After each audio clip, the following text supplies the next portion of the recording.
Bienvenue dans Nomadness, le podcast de celles et ceux qui rêvent d'un mode de vie nomade où le voyage occupe une place permanente. Je suis Chloé et chaque semaine, je vous fais découvrir un nouvel aspect du mode de vie nomade en solo, en vous partageant une réflexion, des conseils, des bons plans ou une rencontre. Ensemble, on explore les voies pour créer un mode de vie nomade en solo sur mesure et lever toutes les barrières mentales, sociales et logistiques qui freinent notre passage à l'action.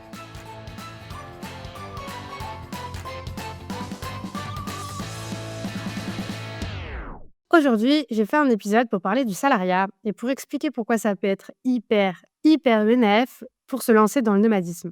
Donc, dans un premier temps, je vais partager mon expérience et raconter un peu comment le salariat m'a permis de faire le grand saut dans la vie nomade. Ensuite, je vais parler un peu de tous les avantages que j'y vois, de mon point de vue donc de salarié, mais aussi des inconvénients à prendre en compte. Et puis, je finirai par quelques conseils concrets pour réussir à combiner salariat et nomadisme le plus sereinement possible. Donc ça peut paraître un peu bizarre, que je parle de ça maintenant parce que je suis justement plus salariée, depuis le 31 décembre, 2024 et j'ai choisi de quitter mon CDI pour créer ma micro-entreprise, donc pour être freelance.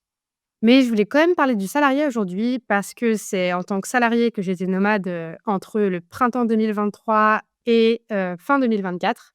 Donc ça fait quand même, 1 an et demi et je dirais même que c'est grâce au salariat que je suis devenue nomade. Donc, pour un peu de contexte, j'étais en master 2 d'information et de communication, en alternance et puis j'avais déjà expliqué un peu, mais j'ai changé d'alternance en milieu d'année. J'ai trouvé un poste dans une petite entreprise qui était et qui est toujours d'ailleurs en 100 de télétravail ou, full remote comme on dit dans le jargon des startups. Donc, j'ai pas choisi le poste pour ça, mais ça m'a quand même ouvert des perspectives. Je savais que je voulais voyager. Donc j'ai cherché un peu, j'ai découvert, le terme nomadisme digital, j'ai écouté des podcasts, j'ai lu pas mal de témoignages, des blogs, et cetera et j'ai décidé de tenter. Donc j'étais en alternance, donc j'avais cours, 2 jours par semaine, il me semble lundi, mardi, quelque chose comme ça et assez rapidement, donc printemps 2023, j'ai commencé à me déplacer quand j'avais pas cours pendant plusieurs jours. Je partais, une petite semaine, un week-end prolongé et cetera. Donc mon entreprise était toujours, au courant, je demandais à mon chef. J'ai même été passer d'ailleurs, 1 semaine en télétravail chez une de mes collègues dans les Alpes-Maritimes. C'était vraiment super chouette et ça a commencé comme ça. Donc dans l'entreprise, au moment où j'y étais moi, il y avait pas d'autres nomades, mais il y en avait eu avant. C'est-à-dire qu'il y avait une personne qui avait déjà été nomade et qui s'était sédentarisée entre-temps. D'ailleurs cette personne, c'est assez marrant, vit à Taïwan. Donc ils ont l'habitude de travailler, avec des personnes, ils sont un peu partout dans le monde et puis, il y a plusieurs personnes qui ont de la famille à l'étranger aussi, par exemple, au Maroc. Donc c'est fréquent qu'il y ait des salariés qui partent télétravailler plusieurs semaines, depuis un autre pays. Il y a aussi toute une partie de l'équipe qui est située à Madagascar. Enfin bref, c'était pas, du tout compliqué pour moi de mettre ça en place. Pendant les vacances d'été, donc j'avais pas cours, mais j'étais encore alternante officiellement. C'était la fin de mon master en fait, j'avais plus que mes examens en septembre, mais pendant le mois d'août, je suis partie un mois entier en Lettonie et donc c'est là que j'ai vraiment débuté, mon nomadisme parce que c'était quand même une période longue. Je pense qu'il y a pas beaucoup d'alternants qui ont la chance de pouvoir être nomades quand même. Je me considère vraiment comme chanceuse pour ça. Donc à la fin de mon alternance, ils m'ont proposé un poste. Ils savaient déjà que je voulais être nomade, que j'avais cette idée derrière la tête. Je leur en avais parlé au fur et à mesure de mes expériences. Ils connaissaient mon projet et donc j'ai pas posé le fait de pouvoir être nomade comme une condition. Par contre, j'ai dit que si j'étais contrainte à rester en France, ça me poserait problème. Donc s'ils avaient demandé à ce que je sois sédentaire depuis l'étranger, j'aurais accepté le poste quand même, je pense. Mais j'ai dit que le fait de nomade serait un gros plus. Donc ils ont accepté. Pour eux, en fait, ça faisait pas vraiment de différence parce que de toute façon, tout le monde est en télétravail. Donc moi, que je télétravaille toujours du même endroit, ou que je me déplace, ben, ça change pas grand-chose pour eux. Il y a quand même des petits changements, je reviendrai dessus. Mais voilà, c'était très envisageable pour eux, donc ils ont accepté et clairement, la possibilité d'être nomade, c'était un énorme atout pour moi dans le fait de rester dans cette entreprise. Donc c'est pas la seule raison pour laquelle j'ai accepté le poste du tout, mais ça a quand même joué un grand rôle. Donc en ça, c'est aussi un avantage pour les entreprises parce que ça leur permet de retenir ou d'acquérir, des talents qui, potentiellement ne resteraient pas ou ne viendraient pas, ne rejoindraient pas l'entreprise s'ils n'avaient pas cette possibilité-là. Mais on reviendra, sur le point de vue de l'entreprise dans un autre épisode. Là, aujourd'hui, je vais plutôt me concentrer sur le point de vue des salariés. Du point de vue des salariés, justement, il y a plusieurs avantages. Hem, le premier, bah, évidemment, c'est de pouvoir se déplacer partout et après le salariat, ben, on le sait, hein, a beaucoup de d'avantages dans la société dans laquelle on est. Déjà, bah, on a un salaire qui tombe tous les mois, donc ça, c'est quand même rassurant. Ça permet de pouvoir, anticiper ses rentrées d'argent. Donc pour la réservation des logements, quand on est nomade, bah, ça aide quand même vraiment.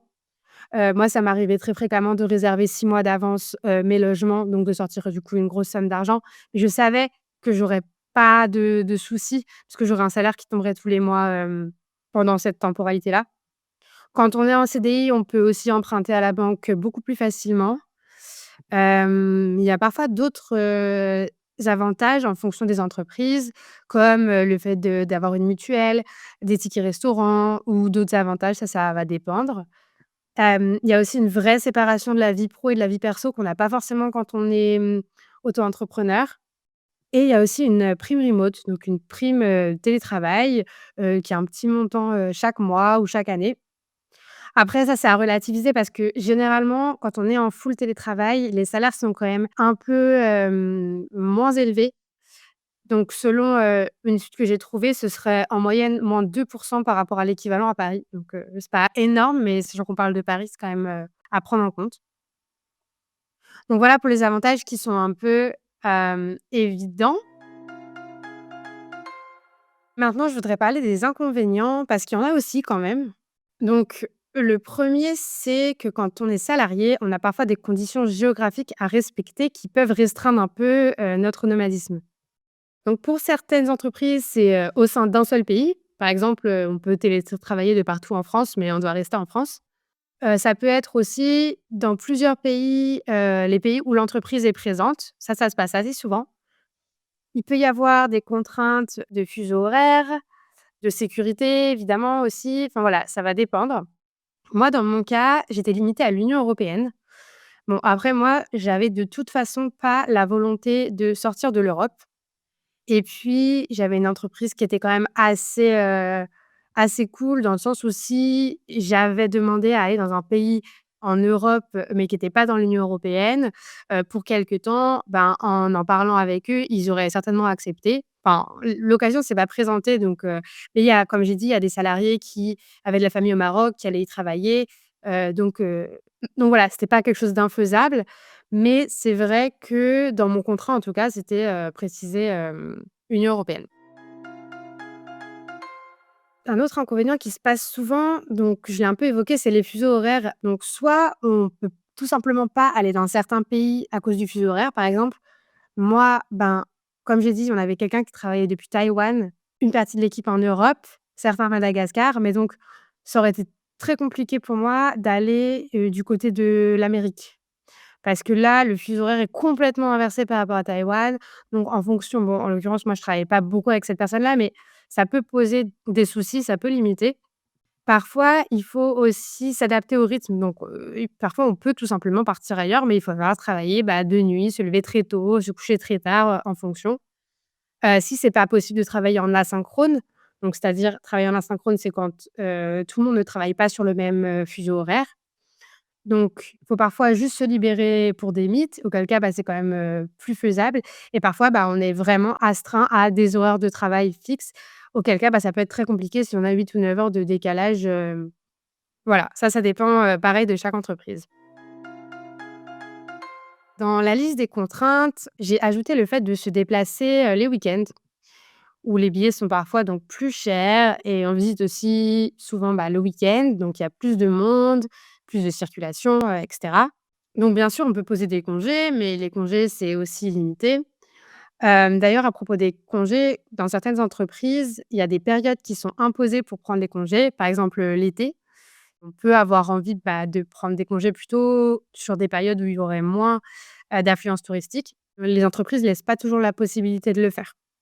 Donc ça, c'est une contrainte, aussi à prendre en compte. Après, autre chose, qu'il faut prendre en considération, c'est que quand on est salarié, on a quand même une certaine dépendance à l'entreprise et elle peut te demander de revenir. Donc en fonction, pareil, les conditions sont normalement prévues dans le contrat. Mais moi, ça m'est arrivé une fois de devoir faire l'aller-retour depuis le Portugal. L'entreprise m'a fait revenir pour prendre des photos sur un événement qui durait, à peine une demi-journée. Donc voilà, c'était comme ça, on me l'a demandé, je l'ai fait parce que c'était mon travail. Mais c'est quand même une fatigue qui est non négligeable de faire des allers-retours comme ça. Ben, voilà, clairement, moi, je l'aurais pas fait, mais comme j'étais salariée, ben, j'ai dû le faire. Donc ça, à garder quand même, en considération. Et enfin, le dernier point, qui est un peu plus subtil, c'est que quand on est dans une entreprise où tout le monde n'est pas nomade, ce qui est le cas la majeure partie du temps, ou même parfois, tout le monde n'est pas en télétravail et ben, les autres peuvent avoir un peu l'impression que tu es tout le temps en vacances, quoi. Après moi perso, personne m'a jamais fait ressentir ça dans le cadre de mon travail, donc j'ai probablement beaucoup de chance. Mais c'est quand même une pression que je me mettais un peu toute seule, de me dire, «Il faut que je bosse, il faut que je bosse plus parce que je suis un peu en vadrouille, tout le temps, donc il faut pas que les gens aient l'impression que en fait, je passe mes journées sur la plage, quoi, en gros». Donc moi, je me sentais redevable de plus d'heures de travail, en fait, parce que je n'étais pas en France. Encore une fois, c'était moi et moi toute seule, hein, qui me mettais un peu cette pression-là, mais j'imagine qu'il y a des entreprises, où on peut ressentir ça, des entreprises qui peuvent te faire ressentir ça.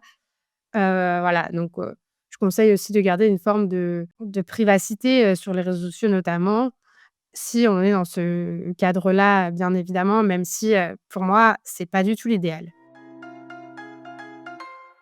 Justement, ce point-là me permet d'enchaîner, sur mes conseils pour allier nomadisme et salariat de la manière la plus sereine possible. Puisque mon premier conseil, en tout cas, moi, c'est ma ligne directrice, c'est quelque chose qui est non négociable pour moi, c'est d'être 100 transparent avec son entreprise. Pour moi, c'est très personnel, pour moi, c'est impossible de mentir. Il y a beaucoup, beaucoup de nomades qui disent tout simplement pas à leur entreprise qu'ils se déplacent. J'ai même rencontré récemment un expat, qui vit dans une autre ville, et dans un autre pays et son employeur ne le sait pas, en fait et il doit revenir, sur de très courtes périodes, 1 ou 2 fois par an, dans sa ville d'origine et voilà. Ils utilisent généralement, les gens qui font ça, des VPN. Donc les VPN, c'est en fait un système qui permet qu'on ne puisse pas détecter d'où ils se connectent ou plutôt, en fait, tu peux choisir depuis quel lieu tu te connectes, en gros. Donc moi, c'est quelque chose que je ne peux pas faire. Je me sentirais hyper mal à l'aise de mentir.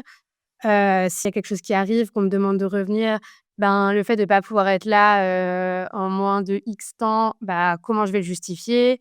Puis même, je me sentirais pas à l'aise, en l'occurrence, moi, je travaillais dans une petite entreprise parce que je l'avais choisie et aussi pour, cette proximité qu'on peut avoir les uns avec les autres et donc le fait de devoir être complètement opaque sur, où je suis, ce que je suis en train de vivre et ben, c'est pas ce que je recherchais et ça m'aurait probablement mis très mal à l'aise. Donc moi, je recommande d'être 100 transparent, ne serait-ce que pour votre sérénité personnelle, en fait. Mon deuxième conseil, c'est d'avoir une assurance pour, ses biens professionnels. Donc ça, c'est un des seuls sujets qui a été soulevé au moment où j'ai demandé, d'avoir un contrat, nomade, c'est le sujet de l'assurance. Parce qu'en fait, il y a beaucoup de cas où l'assurance, dans le cadre du télétravail, elle est liée au lieu d'habitation. Donc on est assuré si on travaille de chez soi. Généralement, on est aussi couvert si on va en coworking, par l'assurance du coworking, en question. Mais le fait de pas avoir de domicile fixe et donc pas d'assurance habitation et ben, ça peut poser problème. Donc moi, j'ai pris une assurance, je l'ai payée moi-même, c'était un accord, un peu tacite avec mon entreprise. Mais les, entreprises peuvent aussi avoir une assurance qui protège l'ensemble de leurs salariés, dans le cadre du nomadisme. Donc voilà, ça, c'est bien à, regarder, en parler bien avec, l'employeur.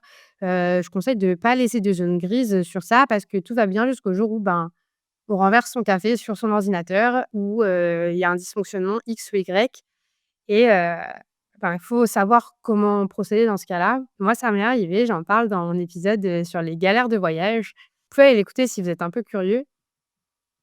Mais voilà, avoir une assurance voyage qui couvre dans le cadre du télétravail et qui couvre les biens numériques professionnels nomades, c'est très important. Et dans le cadre du salariat, ça n'est pas forcément pris, en charge par l'entreprise. Donc bien vérifier ça. Ensuite, un autre conseil, c'est, d'inclure, le nomadisme dans votre contrat. Ça rejoint un peu ce que je disais sur le mensonge, mais de pas laisser de zones floues, que ce soit, écrit, noir sur blanc, sur le papier, voilà, de savoir, où se limite votre nomadisme, qu'il y ait pas de sujet par rapport à ça.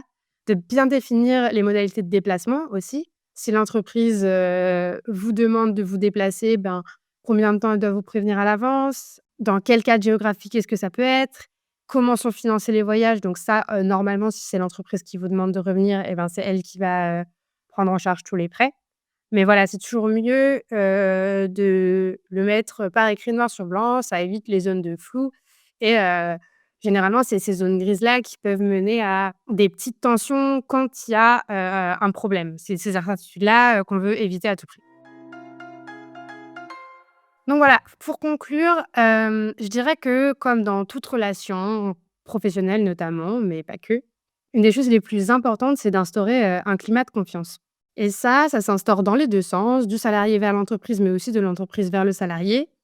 Je pense que ça s'instaure beaucoup par la progressivité aussi, la confiance, ben, ça s'acquiert avec le temps et donc je parlais vraiment de cet aspect progressif qui a été très important pour moi dans mon nomadisme, dans un épisode précédent.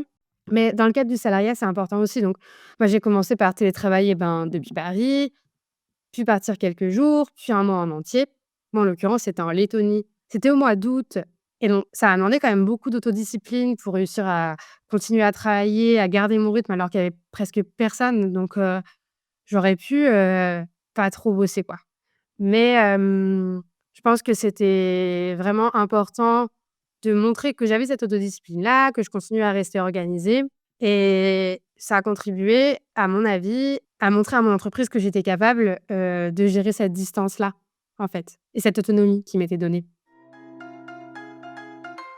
Ensuite, bah, j'ai vécu à l'étranger sur le long terme et j'ai continué, en étant nomade, à avoir le même investissement et la même qualité de travail que ce que j'avais avant.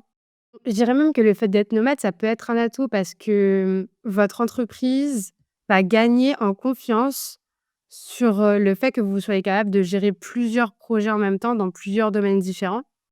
Donc ça prouve quand même une polyvalence. Je pense que pour les entreprises, c'est une vraie valeur ajoutée, à l'heure d'aujourd'hui où les choses avancent très vite et ils vont avoir besoin de salariés adaptables.